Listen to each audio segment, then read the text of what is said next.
וברוב גאונך תארוס קמך, תשלח ארונך, יאכלמו קקש.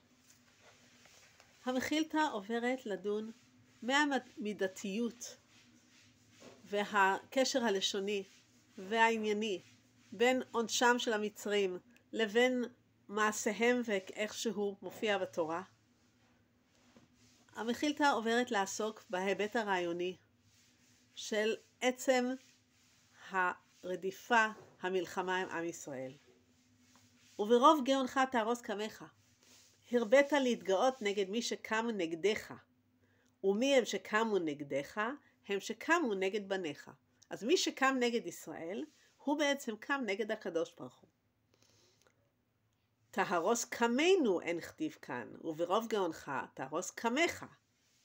תהרוס קמנו אין כתיב כאן, אלא תהרוס קמך. מגיד הכתוב שכל מי שקם כנגד ישראל, כאילו קם כנגד הקדוש ברוך הוא. וכאן המחילתא פותחת בסדרה של פסוקים, בסך הכל 15 פסוקים, כדי לבסס את העניין הזה, שבעצם מי שקם להילחם בעם ישראל, הוא בעצם קם להילחם נגד הקדוש ברוך הוא. וברגע שהמדרש אומר לנו את זה, אז אנחנו רואים שזה פשט. וברוב גאונך תארוס קמך. וכן הוא אומר, אל תשכח כל צורריך, שעון קמך עולה תמיד. כאן גם. עם ישראל, מדובר כאן על המזמור ע"ד, שנלחמים בישראל, ואותם שקמים בישראל קוראים כל צורריך, ושעון קמך נגד הקדוש ברוך הוא. כי הנה אויביך, השם. כי הנה אויביך יהמיון. במזמור פ"ג, מזמור לאסף, וההמשך, על עמך ירימו סוד והתייעצו על ציפוניך. אז אויביך הם אלה שעל עמך ירימו סוד. והדבר הזה מופיע כאמור 15 פסוקים. התבנית המספרית במדרשי התנאים היא מאוד מאוד בולטת וסדורה. יש לפעמים הוכחות של 7 פסוקים, של 10, של 15.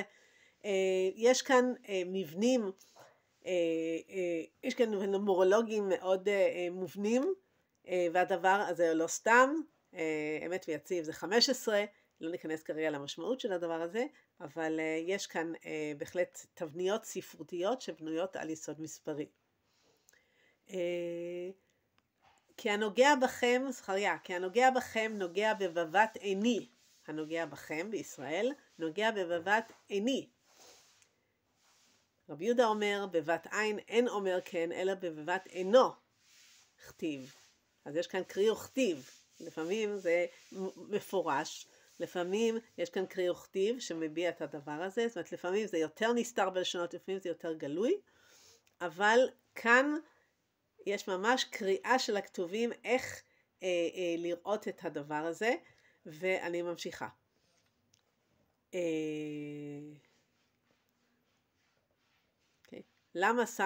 למה שמתני למפגע לך, ויהיה עליי למסע עליי עליך. הלא מקדם השם אלוקי קדושי לא נמות. וכאן יש כאן לא נמות, אנחנו עם ישראל לא נמות, הקדוש ברוך הוא היה ויהיה, לא נמות, אבל בעצם הכוונה שכביכול הקדוש ברוך הוא לא ימות, אלא הוא היה, הוא הווה ויהיה, הוא נצחי. כי נא כתוב חייצא בו, האמיר גוי אלוקים והם הלא אלוקים, ועמי המיר כבודו.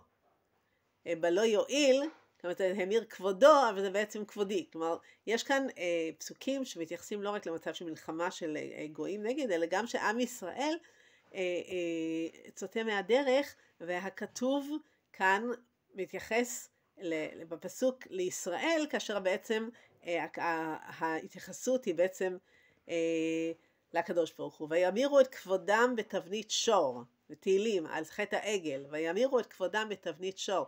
אז בעצם וימירו את כבודי. במתאוננים, ואל ירא ברעתי, אומר משה, אל ירא ברעתי, ברעתך, הקדוש ברוך הוא ועם ישראל. אין לנו חלק בדוד, איש לאוהליו ישראל, איש לאוהליו ישראל. יש כאן חלק מהפסוקים שבפשט אנחנו לא היינו לומדים את הדבר הזה, אבל איש לאוהליו, בעצם איש לאלוקיו, או אלוהיו, מלשון חול, כלומר יש כאן בגידה, לא רק מלכות בית דוד, אלא בגידה בהקדוש ברוך הוא. אז הדבר הזה הוא מאוד מאוד מפותח פה, כאשר העיקרון הרעיוני הוא זה, שמי שקם נגד הקדוש ברוך הוא, מי שקם נגד ישראל בעצם קם נגד הקדוש ברוך הוא, כמה הדבר הזה הוא ברור וחשוף במאה ה-20, בזמן של השואה, שמוחקים את ישראל, באותו זמן הפילוסופיה המערבית, בניסוח של ניטשה, שהמפלגה הנאצית מאמצת אותו כהוגה הדעות שלה, שהוא בעצם מדבר על מות האלוקים. כביכול בפילוסופיה מוציאים את המושג אלוקים מתוך הדיון, מסבירים את הכל בצורה אנושית, יחסית, ובאותו זמן גם מנסים לחלות בפועל את עם ישראל. גם במלחמה שלנו, המלחמה כנגד עם ישראל, זה בעצם מלחמה כנגד הקדוש ברוך הוא, אפילו שהאויבים שלנו הם באים כביכול בשם השם, אבל בעצם יש כאן כפירה בבחירה האלוקית בעם ישראל כבנו בכורו.